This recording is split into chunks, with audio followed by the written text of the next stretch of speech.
YouTube is me and Mega Smash. Now, this is an experiment. Not sure this is going to work or not. But you see, I recorded part 11 of the Legend of Zelda Fallen Sage, but there's no audio. There's no audio that recorded with it, and felt really sad. Didn't know what to do, and then I realized Movie Maker suddenly, for no reason, had a narration option which would should allow me to narrate over all the events that happened during the great and wondrous adventures of Link, Stalfos, Jafasi, and Darunia. So anyway, when I started this recording, I was I was talking I was one of the things I was talking about was because I don't really know what else to narrate about, so I'm just going to try to repeat some of the conversations I was talking about in this video was the some stuff I was researching about this game. So I looked it up online, and the Undying Dude, which I don't really know how to pronounce his name, so I just call him the Undying Dude. So originally he wanted to make his games follow the Zelda timeline, which first of all I'm not sure which timeline he was trying to follow, but the Fallen Sage was originally meant to be a true sequel to the Majora's Mask game, the Ocarina of Time series. The Link that's in this game is supposed to be the same Link in Ocarina of Time. Now this is old stuff. I mean, when Twilight Princess came out, the Undying Dude said he decided to change his continuity. I believe that's a word, to making it where this version is his own story, his own thing, different Link, just different hero time. But I kind of actually like the his old idea of making a continuation of the Ocarina of Time Link, because if you think about it, if you think about it, when you look at like the official timelines and stuff, you look at all the different links. Ocarina of Time Link had the worst ending to his story legend. And basically, what I'm saying is that let's look at some of the different links, like the Wind Waker link. Like his story is that him and Tetra went to go found a new Hyrule. Now that essentially implies that Link and Tetra, they had a family, became king and queen, and that's a pretty awesome ending if you think about it. You go from just a random dude who lives on a random island with your grandma, and a few years later you're the king of a new land, and that's a much better ending to like Ocarina of Time Link, which is like one of the most beloved links. When you think about it, this is basically what Link did after the events of Majora's Mask. He he died. I mean, the Miyamoto says that he becomes the hero Shade after getting lost in the forest, and it's just like, wow, it's just this great hero character is just his story just ends with him getting lost in the forest and dying, and it's kind of a it's kind of a terrible ending when you think about it for such a beloved character. That'd be like after Mario saved the Mushroom Kingdom, he got hit by a car on his way back to Brooklyn or something. But so yeah, so this game is technically a sequel to Majora's Mask. This is supposed to represent the events after Majora's Mask. Evidently, a good amount of time after Majora's Mask, since Link is now an adult in this game. And to be honest, Link, because he's not a narrative character, we don't know how he got here, but he did emerge from a forest. So if I were to say how this story works is that basically for some reason Link, instead of turning to the hero shade, just somehow found his way back to Hyrule. He got lost and then just showed up at Hyrule again, and then all these events went under fold. Matter of fact, we can probably even say that Lyre in this story prevented Link from becoming the hero shade, and it's kind of cool when you think about it that way, because I really like looking at alternate timelines and this type of stuff. It's always made me. It's one of the reasons why I love the Legend of Zelda series. It's just the whole idea of alternate takes of an event just seems so awesome to me. I think this game, Into the Undying Dude, no longer wants to do it that way. I mean, you can almost explain it that way. I mean, this game is a what if Link was rescued before he became the hero Shade, and that pretty much ruined Twilight Princess's timeline. Because if you think about it, now that Link doesn't have anyone to train him, but I mean, hey, this universe will have about um, two games worth of the hero time showing up, which is really cool. And I always wanted a game that would continue Link's Link's journey and adventure as a from the Ocarina of Time games. The only other character I kind of wanted to the only there I only out of all the links, the Ocarina of Time link was one of the ones that interested me the most. My second favorite one is the Wind Waker link, but of course, Wind Waker link kind of has a more better conclusion to his story. So there isn't as much you can expand upon it. You can tell the story of how he got to Hyrule, or how he found Hyrule, or just him setting up Hyrule. But I mean that probably be a lot more serious story than the adventures he's been in so far. Because Wind Waker was a very silly game, and it was very slapstick oriented, and it was the first Legend of Zelda game that was more or less designed around comedy, which is really cool. And at this moment, I had to stop the video because I had to go do something with my mom. So you saw the whatchamacallit show up for like a brief second, but don't worry about that. I'm narrating over this. Yeah, at least this thing isn't going to be silent. I'm hoping this isn't going to be silent because I would have just rambled for a good 17 minutes for nothing. And I'm really trying my best to save videos so that I just don't have like ruined videos and stuff. And I don't know. I may I'll ask you guys if you want me to continue a narrative style to this, because when I'm playing the game, I'm a little bit more distracted because RPGs require a bit of strategy. This this moment didn't require any strategy because I'm extremely over leveled. These monsters are barely damaging. The Foxy didn't even take any damage through like half of the video, and yeah, I mean, but of course she's like immune to ice damage, I think. And I was saying something about the Wind Waker universe. I was saying the Wind Waker games were really funny, and I know the Undying Dude doesn't like Wind Waker, and I know there's a lot of people who don't like Wind Waker because it was more lighthearted tune, but it's still a good Legend of Zelda game. It's very vast though. It's one of those games that's like it's too big. It's a good game, but it's too big. Because I had to stop playing Wind Waker because they had the stupidest mission in it ever. It's like go collect the pieces of the Triforce in the vast ocean.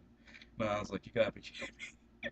I had to search this entire ocean for the Triforce pieces. But yeah. And for some reason, well, the Triforce was broken, so there was like 9 Triforce pieces. So yeah, I had to go pay Tingle an absurd amount of money just to find that stuff. But besides that one mission, Wind Waker is a pretty good game. It's pretty funny. And Phantom Hourglass was a sequel to it. I never played Phantom Hourglass because I never had a. I have a DS now, but I just never played Phantom Hourglass because I kind of don't like when a sequel is like a handheld port because it then like loses all the fanciness when it was a console port. I just I'm never able to complete handheld games as well as console games because you always got to recharge the batteries and stuff. And I don't know, I just always had problems completing not console, handheld games. And so never bought Phantom Hourglass, but I always wanted to try it. But Phantom Hourglass really didn't look like an epic adventure Because like Majora's Mask was a it was very off the beating path from Ocarina of Time. It was like a pretty much a completely different game, completely different genre of game almost. But Phantom Hourglass just looked like that really cheesy side story that comes up after the whole event is done with. And but yeah, and I never tried Spirit Tracks either because Spirit Tracks is, even though it is a sequel to like Phantom Hourglass and Wind Waker, it's like Twilight Princess to where that's actually a different Link in Spirit Tracks, and it's interesting, but it's like it's not a continuation of the same exact Link, although he acts exactly the same. Anyway, this is the boss of this dungeon. It's some sort of ice creature that um, it's like an ice version of Bizarro Sephiroth, but it basically has multiple appendages that you can attack, and its core can regenerate them, and your main objective is to just kill the core. But I'm one of those people who just takes out all the appendages for no reason because I don't know I can do that because I'm so over leveled. This boss can barely hurt me. I mean, look at Jafasi. She took like only one hit, two hits this entire time. The rest of them just did no damage to her. And but yeah, Ocarina of Time like got a whole new story. Now all we need is more Wind Waker like adventures that aren't handheld. So RPG community make a story about the Wind Waker Link, which maybe not RPG community because think about it, you can't really capture the Wind Waker Link in an RPG because he's not serious enough for one, and you can't really portray comedy as well in RPG, except unless you're talking about Altair Iris, which I'm seriously thinking one day I may do a Let's Play of Altair Iris. I may do that. It depends. It really depends. Because here's the thing, Altair Iris is a really fun game, but I really hate all the. It's one of those games that's like, the voice acting isn't like bad, but it's like it gets annoying after a while. Because it's one of those games that tries really hard to be funny. Because in Altair Iris, the entire game is basically a parody of an RPG adventure.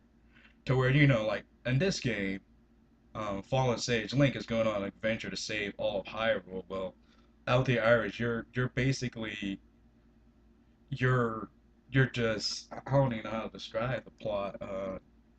You're basically treasure hunters, and to put it simple, the Out There Iris game is like if you and your friends recorded yourself playing an MMO, and the entire series was just about you and your friends doing random stuff on the MMO and trying to collect money and level up. That's pretty much the plot of Out There Iris in a nutshell. Because there's literally a mission where you have to deliver a sandwich to some dude. It's a very it's epic mission, but it's just like the entire purpose of it is to deliver a sandwich, and then the dude doesn't eat it. He complains that the sandwich is nasty, and and there's even a scene in there where like this dude, like you go on this like very horrible, terrible quest. It's just like all kinds of hard, and he pays you with a song. And you're expecting like, because this is like the weapon shop dude who's like weapons cost 10 times whatever amount of money you will ever make in your life. But he pays you with song, and you're thinking, oh, I'm gonna get a fancy golden mace of dragon killing. Awesome. He just gives you a song. But yeah, I'm rambling on about a completely different game now. Um,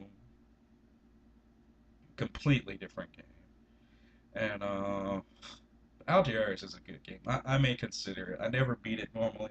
The main reason why I never beat it normally is like the enemies. All the enemies have like sound fonts to them to where they say random silly stuff, and it's funny at first, but it gets annoying after a while. I like the rest of the comedy in the game because most of the stuff in the game is really funny. It's just the enemies. They just they get annoying after a while to where but I don't want to like make it like turn off the audio or anything or like set it to Japanese mode, which would probably be a lot better. The reason why I don't want to do that is because the way the game works is that things just happen at random. Like you'll just be walking around the street and then like some lady will show up at random and it will just start like a quest. And yeah. So yeah, and that's out to your Irish for you. It's completely has nothing to do with Legend of Zelda. But so yeah, in this video we basically we tore through Death Mountain like a boss, and we're getting really close to Kokori Forest, which it'd be pretty kind of interesting. I kind of want to see the Undying Dude's interpretation of the Kokori Forest because in Hyrule Total War the Kokoris are really mean. They're like Hitler in Hyrule Total War. They just try to take over the entire world, which is really bizarre because you're thinking an army of 9-year-olds trying to take over the world. It's just very bizarre. But yeah, but yeah, it'd be interesting when we get there. Also, a bit of forewarning to anybody who's watching this series. Technically, we're 11 episodes in, so this is kind of a late forewarning. But if you're a fan of Hyrule Total War, um, I want you guys to understand that the Hyrule Total War timeline is going to be based off of the Ocarina of Time game, um, Fallen Sage, and Time Marionette.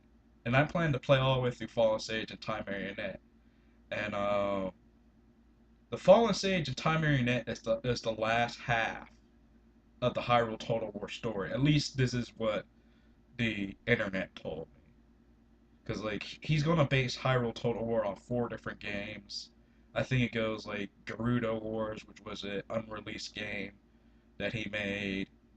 You can find a demo of it online. Ocarina of Time, Fallen Sage, and then Time Marionette. I think is like the timeline for the Hyrule Total War game, which means that once I get to Time Marionette, we're watching the ending of the Hyrule Total War game, just as in RPG form. And I just wanted to tell you guys that because I plan to go through both games, and if you're a Hyrule Total War fan, that's going to be a major spoiler, and we're going to be leaving soon. And if you want more of these narrations like this, just post in the comments. See ya! Oh wait, it doesn't just stop at the end of the video. So yeah, if you want more narrations like this, post in the comments. If you don't want me to do this style, just do it fresh as I'm going, then post that in the comments. If you don't say anything, I'll just do what I always been doing. So anyway, that's all for now. See ya. Have a good day. Um, yeah, signing off.